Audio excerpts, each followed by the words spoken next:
বন্ধুরা, আজকে আপনাদের জন্য নিয়ে এসেছি এক রোমান্টিক গল্প, ডক্টর লিজা আর তার সিনিয়র ডক্টরের অদ্ভুত সম্পর্কের কাহিনী। শুনতে শুনতে আপনারা হারিয়ে যাবেন আবেগে, হাসিতে আর এক অদ্ভুত টানটান উত্তেজনায়। শেষ পর্যন্ত না শুনলে কিন্তু মিস করবেন জীবনের সেরা রোমান্টিক টুইস্ট। তাহলে চলুন শুরু করি আজকের গল্প। ডক্টর লিজা মাত্র ২৮ বছর বয়সী এক তরুণী ডাক্তার। মাঝারি উচ্চতা, গায়ের রং হালকা ফর্সা, চুল কোমর অবধি লম্বা কালো আর চোখ দুটো মায়াময়। হাসলে যেন পুরো ওয়ার্ড আলো করে যায়। রোগীরা শুধু চিকিৎসার জন্যই নয়, তার কাছে আসত এক ধরনের মানসিক শান্তি পেতে। হাসপাতালের সহকর্মীরাও লিজাকে সবসময় ভদ্র, শান্ত আর অদ্ভুত আকর্ষণীয় বলে মনে করত। কিন্তু হাসপাতালের সব ডাক্তার একরকম নয়। বিশেষ করে একজন, ডক্টর অনিরুদ্ধ। বয়স প্রায় ৪০, সুঠাম দেহ, মুখে সবসময় হালকা দাড়ি, চোখে রহস্যময় গভীরতা। তিনি ছিলেনও সিনিয়র ডাক্তার, ওয়ার্ডে যাকে সবাই সম্মান করত। প্রথম দিকে লিজা ভেবেছিল অনিরুদ্ধ শুধু একজন দায়িত্বশীল সহকর্মী। কিন্তু ধীরে ধীরে তার আচরণে অন্যরকম এক ঘনিষ্ঠতার আভাস ফুটে উঠতে লাগল। কখনো প্রেসক্রিপশনের অজুহাতে কাছে দাঁড়াতেন, কখনো মিটিং শেষে কফির প্রস্তাব দিতেন। লিজার মনে হচ্ছিল এই মানুষটার চোখে যেন কোনো অজানা আগুন লুকিয়ে আছে, যেটা শুধু তাকেই টানছে। একদিন রাতে ডিউটি রুমে লোডশেডিং হল। চারপাশ অন্ধকারে ডুবে গেল, শুধু জরুরি লাইট জ্বলছে। লিজা চেয়ারে বসে ফাইল লিখছিল। হঠাৎ টের পেল অনিরুদ্ধ ঠিক পেছনে এসে দাঁড়িয়েছে। গভীর গলায় বলল, লিজা, তুমি জানো তুমি এতটা পরিশ্রম করো, তবুও হাসিটা একটুও মলিন হয় না গি। লিজা থমকে গেল। কারো সামনে এরকম প্রশংসা শুনতে সে অভ্যস্ত নয়। কিছুক্ষণ চুপ করে থেকে ধীরে বলল, আপনি হঠাৎ এভাবে বলছেন কেন, ডক্টর অনিরুদ্ধ? অনিরুদ্ধের চোখে তখন এক অদ্ভুত উজ্জ্বলতা। কারণ সত্যিটা বলবো না তো আর কাকে বলবো? তুমি আলাদা, লিজা। তোমাকে দেখলেই মনে হয় এই হাসপাতালের প্রতিটি দেয়ালে নতুন প্রাণ ঢুকে যায়। ওই মুহূর্তে লিজার বুকের ভেতর ধক করে উঠল, যেন তার শিরায় রক্তপ্রবাহ বেড়ে গেছে। কিন্তু সে সামলে নিল, মৃদু হাসল। আপনি তো অনেক বড় ডাক্তার, আপনার কথা শুনে লোকে ভাববে আমি আপনার ফেভারিট।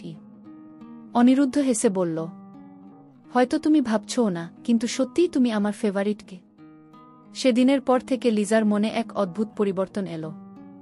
যখনই অনিরুদ্ধকে দেখত, বুকের ভেতর কেমন হালকা কাঁপুনি অনুভব করত। কাজে মন দিত ঠিকই, কিন্তু মনে মনে বারবার অনিরুদ্ধর সেই কথাগুলো মনে পড়ত, তুমি আমার ফেভারিট। একদিন বিকেলে হাসপাতালের করিডোরে দাঁড়িয়ে রোগীর ফাইল লিখছিল লিজা। হঠাৎ পাশ থেকে অনিরুদ্ধ এসে বলল, লিজা, আজ একটু কফি খেতে যাব? শুধু আমরা দুজন। প্রথমে লিজা অবাক হল। কিছুক্ষণ ভেবে মৃদু হাসল। সিনিয়র ডাক্তার যদি জুনিয়রকে কফি খাওয়ান, সেটা কি ঠিক হবে? অনিরুদ্ধ হেসে বলল, ঠিক কি ভুল সেটা জানি না, তবে মন চাইছে। আর মন তো নিয়ম মানে না, তাই না? লিজা কিছু বলল না, শুধু হালকা মাথা নেড়ে রাজি হল। কিছুক্ষণের মধ্যেই তারা হাসপাতালের পাশের ছোট কফিশপে বসে গেল। বাতাসে ভাসছে কফির গন্ধ, চারপাশে নীরবতা। অনিরুদ্ধ চুপচাপ লিজার দিকে তাকিয়েছিল। লিজা কপালে ভাঁজ ফেলে বলল, এভাবে তাকাচ্ছেন কেন? অনিরুদ্ধ নরম গলায় বলল, কারণ তোমাকে দেখলে মনে হয় সময় থেমে গেছে। তুমি জানো, এত বছর ডাক্তারি জীবনে অনেক মানুষের সঙ্গে কাজ করেছি, কিন্তু তোমার মতো কাউকে পাইনি গি। লিজার গাল লাল হয়ে উঠল। সে চোখ নামিয়ে কফি নাড়তে লাগল। মনে মনে ভাবল, এ অনুভূতি কি সত্যিই কেবল সম্মান, নাকি এর পেছনে অন্য কোনো টান লুকিয়ে আছে? সেদিন রাতেই জরুরি ওয়ার্ডে একটা গুরুতর কেস এল। লিজা আর অনিরুদ্ধ দুজনকেই একসাথে থাকতে হল। ঘণ্টার পর ঘণ্টা কাজের চাপের পর অবশেষে রোগী স্থিতিশীল হল। ক্লান্ত হয়ে লিজা একটা চেয়ার টেনে বসল। চোখ বুজে একটু বিশ্রাম নিচ্ছিল। হঠাৎ অনুভব করল, একটা হালকা কোট তার কাঁধে ঢাকা দেওয়া হল। চোখ খুলে দেখল, অনিরুদ্ধ নিজের কোটটা তার গায়ে চাপিয়ে দিয়েছে। তুমি ঠান্ডায় কাঁপছ, ভেবেছিলাম হয়তো খেয়াল করনি, অনিরুদ্ধ বলল। লিজা কিছুক্ষণ চুপ করে তাকিয়ে থাকল। তার বুকের ভেতর যেন কোনো শব্দ বাজতে লাগল, হয়তো এটা ভালোবাসার প্রথম ডাক। বাড়ি ফিরে লিজা সারারাত ঘুমাতে পারল না। মনে মনে প্রশ্ন ঘুরছিল, আমি কি আস্তে আস্তে অনিরুদ্ধর প্রতি দুর্বল হয়ে যাচ্ছি? এটা কি ঠিক হচ্ছে? আমি তো শুধু একজন জুনিয়র, আর উনি সিনিয়র। তবুও কেন মনে হয় উনি আমার কাছে সবচেয়ে কাছের মানুষ? আয়নার সামনে দাঁড়িয়ে নিজের চোখের দিকে তাকাল। তার চোখে যেন লুকিয়ে আছে এক অনাবিষ্কৃত আবেগ। তারপর থেকে লিজার মন আর শান্ত ছিল না। দিনের বেলা সে রোগীদের সঙ্গে ব্যস্ত, সহকর্মীদের সঙ্গে কাজ করত ঠিকই, কিন্তু ভেতরে ভেতরে এক অদ্ভুত শূন্যতা ঘুরপাক খাচ্ছিল। রাতে একা হলে অনিরুদ্ধর চোখ, তার কথাগুলো, এমনকি কফিশপের সেই নীরব মুহূর্তগুলো বারবার মনে পড়ত। নিজেকে বোঝাত, না, এটা ঠিক না। আমি কেবল জুনিয়র। সিনিয়রের প্রতি দুর্বল হওয়া মানে নিজের সীমা ভাঙা গো। কিন্তু হৃদয় কখনো যুক্তি মানতে চায় না। কয়েকদিন পর একদিন হাসপাতালে বড় একটা কনফারেন্স ছিল। লিজা পেশেন্ট ফাইল প্রেজেন্টেশন দিচ্ছিল, আর অনিরুদ্ধ সামনের চেয়ারে বসেছিল। সবার সামনে লিজা যখন তথ্য বুঝিয়ে দিচ্ছিল, অনিরুদ্ধর চোখে পড়ছিল শুধু তার আত্মবিশ্বাসী ভঙ্গি আর নরম হাসি। মিটিং শেষে করিডোরে হঠাৎ অনিরুদ্ধ ধীরে ধীরে বলল, লিজা, আমি অনেকদিন ধরে একটা কথা বলতে চাইছিলাম। তুমি কি শুনবে? লিজা থমকে দাঁড়াল। বুকের ভেতর ধক করে উঠল। কি কথা? অনিরুদ্ধ এক মুহূর্ত চুপ করে থেকে বলল, তুমি শুধু আমার জুনিয়র নও, তুমি আমার জীবনের সবচেয়ে গুরুত্বপূর্ণ মানুষ হয়ে উঠেছ। তোমাকে ছাড়া আমি আর নিজের দিন কল্পনা করতে পারি না গে। লিজার চোখে পানি চলে এলো। সে ভেবেছিল এটা শুধু একতরফা আকর্ষণ, কিন্তু আজ বুঝল অনিরুদ্ধর অনুভূতিও সমান তীব্র।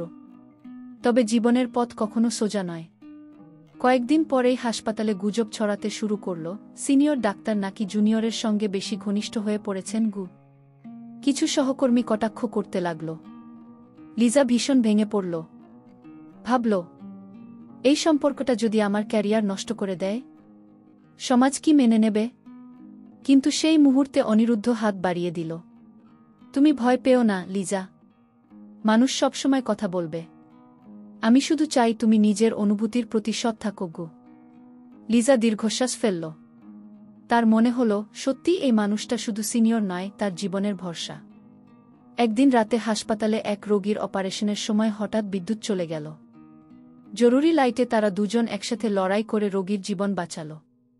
অপারেশন শেষ হলে চারপাশ নিস্তব্ধ, সবাই চোখে প্রশংসা নিয়ে তাকিয়ে আছে তাদের দিকে। সে মুহূর্তে লিজার মনে হল, আজ যদি অনিরুদ্ধ না থাকত, আমি হয়তো একা পারতাম না। আসলে উনি শুধু সিনিয়র নন, আমার জীবনের সত্যিকারের সঙ্গী গো। অপারেশন থিয়েটার থেকে বেরিয়েই সে অনিরুদ্ধর চোখের দিকে তাকিয়ে মৃদু গলায় বলল, আজ থেকে আমি আর ভয় পাব না। যাই হোক, আমি আপনার পাশে থাকব। অনিরুদ্ধ কিছু না বলে শুধু তার হাত শক্ত করে ধরল। চারপাশে অদ্ভুত আলোড়ন বয়ে গেল। মনে হল হাসপাতালের প্রতিটি দেয়াল তাদের প্রতিজ্ঞার সাক্ষী হয়ে রইল। কয়েক মাস পর ধীরে ধীরে গুজব থেমে গেল। মানুষ বুঝল, এ সম্পর্কটা কোনো স্বার্থের নয়, বরং দুজন মানুষের নিখাত ভালোবাসা। লিজা আর অনিরুদ্ধ নিজেদের কাজ চালিয়ে গেল একই আগুনে আবেগ নিয়ে। রোগীরা শুধু সুস্থ হতো না, তাদের হাসি দেখেও ভরসা পেত। এক সন্ধ্যায় হাসপাতালের ছাদে দাঁড়িয়ে লিজা অনিরুদ্ধকে বলল, আপনি জানেন, আমি ডাক্তার হতে চেয়েছিলামও শুধু মানুষের জীবন বাঁচানোর জন্য। কিন্তু আজ বুঝছি, আমার নিজের জীবন বাঁচিয়েছে আপনি গিয়ে। অনিরুদ্ধ মৃদু হেসে বলল, আর আমার জীবন নতুন করে শুরু করেছে তুমি, লিজা গু। আকাশে তখন লালচে সূর্যাস্ত। দুজন দাঁড়িয়ে আছে, যেন পৃথিবীর সব ঝড় ঝাপটা পেরিয়ে অবশেষে একসাথে দাঁড়াতে পেরেছে। বন্ধুরা, এভাবেই শেষ হলো ডক্টর লিজা আর সিনিয়র ডক্টরের রোমান্টিক কাহিনী। আপনারা শুনলেনও কিভাবে তারা গুজব, ভয় আর দ্বন্দ্ব পেরিয়ে অবশেষে খুঁজে পেল একে অপরকে। যদি গল্প ভালো লেগে থাকে তাহলে কমেন্টে লিখে জানাতে ভুলবেন না। নতুন নতুন রোমান্টিক ও আবেগঘন গল্প পেতে চ্যানেল সাবস্ক্রাইব করুন। আবার আসব নতুন কাহিনী নিয়ে। ধন্যবাদ।